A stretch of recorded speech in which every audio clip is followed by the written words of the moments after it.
Hey, how's it going, guys? This is Sly West, and today we're going to be doing an unboxing and a review of the new Xbox Ally X. So I'm gonna cut this baby open and show you guys the inside real quick. So as you can see, I had trouble doing it on my own, so I had to turn it around, and I didn't realize there was those two stickers there. So yeah, so this is it opened up. This is the Xbox ROG Ally X or Xbox. I forgot how to say it, but point is, it's the brand new one. This has the Z2 Extreme in it and has a 120 hertz screen, 7 inches, and an 80-watt battery. So this did not come with Hall effect sticks. For $1,000, you would think it would, but it doesn't. But they feel good.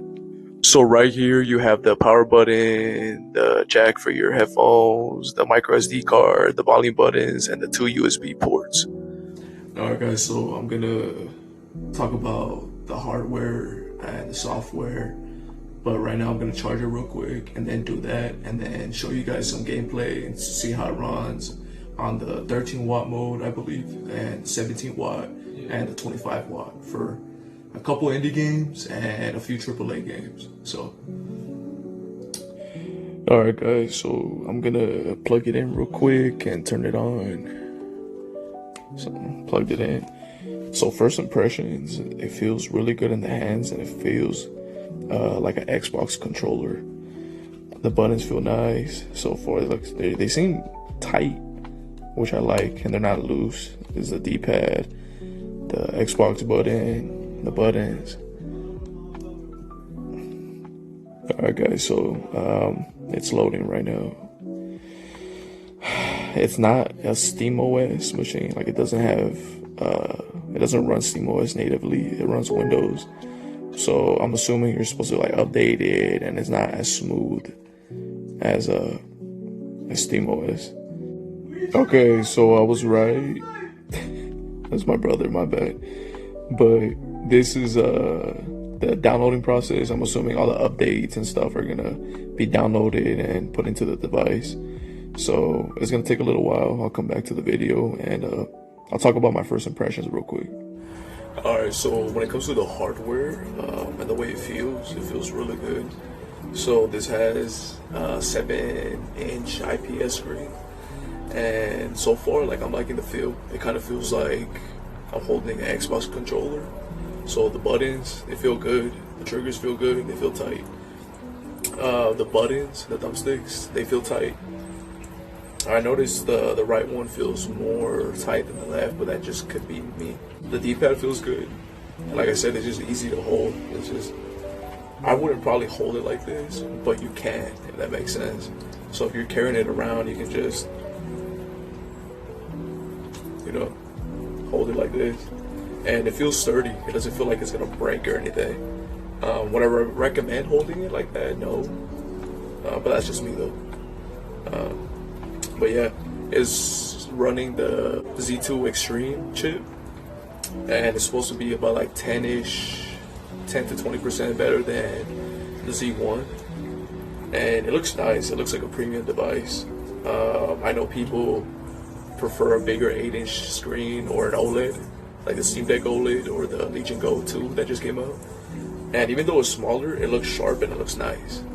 So it just depends on preference. You know, if you want a bigger display, get something like the MSI Claw or the Steam Deck. The Steam Deck has a 7.4-inch screen, or the Legion Go 2, or the Legion Go, but the OLED is on the Legion Go 2. But yeah, it seems like a really cool device. I'm gonna play it. I'm gonna test out the 13, 17, and 25 watts on AAA games and indie games.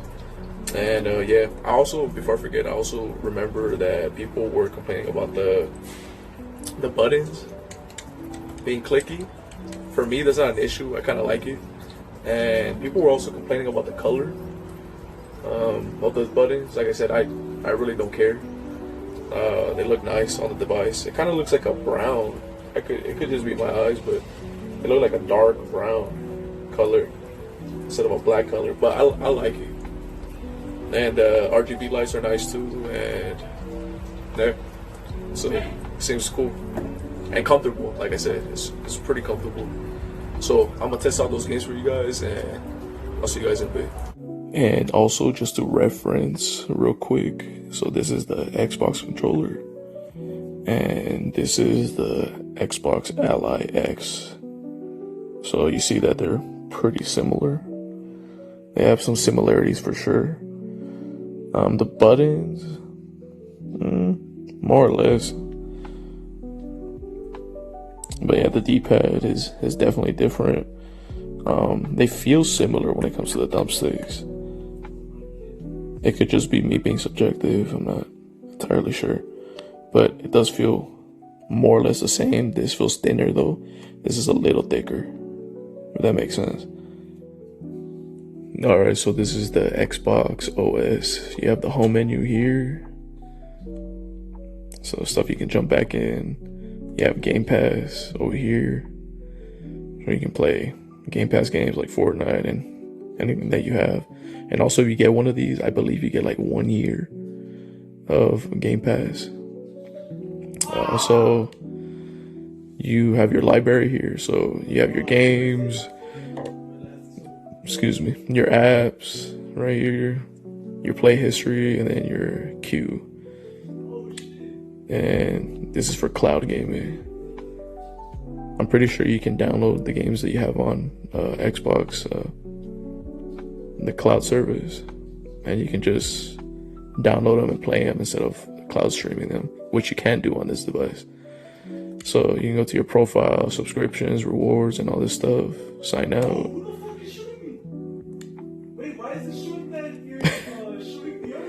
My bad, yo. It's my little bro. Alright, so when you sign into Steam, it puts you into, I think it was Steam Picture mode, and it feels super smooth, and it looks exactly like SteamOS. But again, it's just big picture mode. Yeah, it's super smooth and looks really nice on the device. Like I said, the buttons, they feel good. The games are downloading quick. Looks really nice. Alright, so we have Deep Rock Galactic. So I have it at 13 watts. Let's look at the graphics real quick. So I'm gonna put this at full screen, 1080p, DX12. We'll do, wow, these are at ultra. Wow. We'll put everything at medium. Yeah, we'll put everything at medium. The fact that it's running at, what was it, like 438 to like 50 FPS at ultra / high is crazy. And I'll show you guys right now. Like apply. But then again, it was 720p, but okay. So it's hitting almost 60 FPS. And it's 13, it's in silent mode. So I'm gonna turn up the brightness real quick to give you guys an idea. So 100% brightness. Okay, so it's stuttering a little bit. Okay, but it's still, it's hitting a good 60. Medium. It's dropping down, but okay. Now let's do 17. Let's do performance mode. So we're switching to performance mode. We're gonna take off the limiter. And let's do 120. Wow, that's crazy. It's hitting 100 FPS at 17. 90. You can lock this at 90, which is crazy smooth. So we're at 13 watts right now, high. And it's hitting practically 60 right now at 13. Just really good. 1080p, 13 watts. You can go 60 all day with it. So let's pause it real quick. Okay, so there's a limiter. Okay, so let's take that off. And okay, so well over 100 FPS. It's definitely hitting 120 at 13 watts. So you can go 120 all day with 13 watts, which is gonna save you a lot of battery. It's dipping down a little bit, but it's super smooth. So we got MegaBonk. So I'm gonna show you guys a quick gameplay real quick. This is easily hitting 120. So I'm on the second tier right now. I'm not gonna lie, this game is pretty fun. So we're at 13 watts right now. And we're hitting 80 FPS, going down to the high 70s. But this is super playable. Really fun game. I actually like this game a lot. Okay, so 60s. Let's pause it real quick. Let's go. Okay, it keeps going back to 60. So I think it automatically, for each game, it goes back to 60 FPS. But we're going to put it to 120 right now, 13 watts. Let's see, size. Okay, so it's not going below 60 from what I'm saying. So it's anywhere from 60 to 80. Alright, about the locals and locas. So my final thoughts on this. Should you buy it? Honestly, I think it's really cool, really good, and powerful. If you have the money, fuck it, why not? You know? If you want something different, like ergonomically, like this feels good into the hands, and like I said, it feels like an Xbox controller. Not exactly 100%, but they're very, very similar.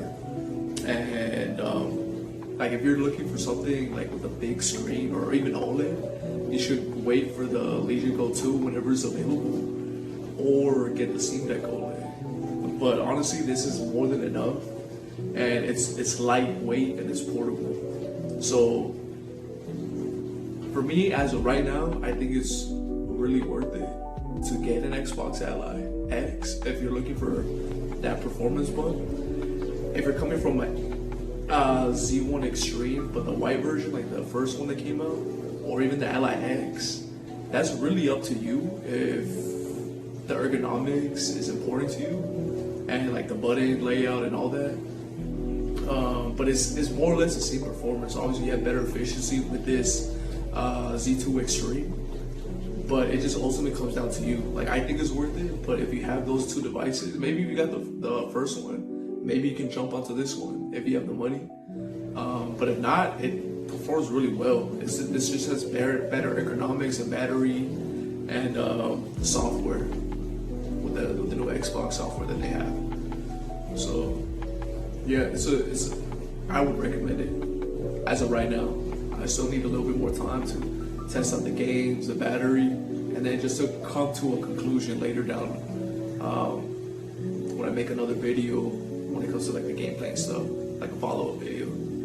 So I appreciate it. I always fuck up, I don't know why. I appreciate you guys watching. This is Sly West. Peace.